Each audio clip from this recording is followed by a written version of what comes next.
I want to talk about child sexual exploitation. Tell me what you're doing, and specifically, I want to know about when it comes to sextortion. So as a parent who is raising children right now, teenagers, and you're looking at what's happening, snapping photos and then what's happening online, I have had a number of parents sit in front of me telling me terrible, heartbreaking stories about their children ultimately taking their own life because of being blackmailed.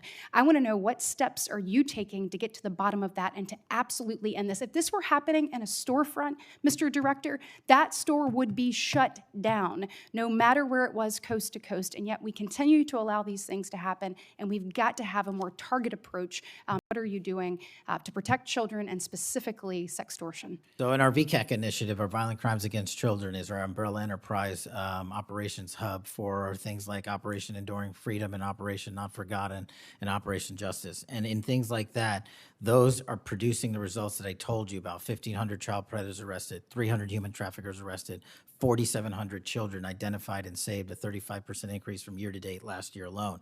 But specifically on your sextortion question, Senator, that is a problem that we are seeing explode on generative AI in private sector and social media companies. And what we're doing is engaging with NCMEC, the National Center for Missing and Exploiting Children, because this one stat alone should probably cause great pause. They have seen a 1,325% increase in generative AI leading to sextortion and child sexual abuse.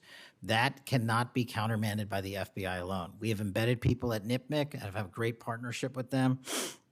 But what we need to do is what we did in the month of May, and we're doing it over and over again. We arrested 400 individuals in 1 month and 1 month search. Wow, These individuals have prioritized. The agents and intel analysts have never left that mission. They're doing multiple missions at the same time. That's what the FBI is called upon to do day in and day out, and we won't stop doing two things at once.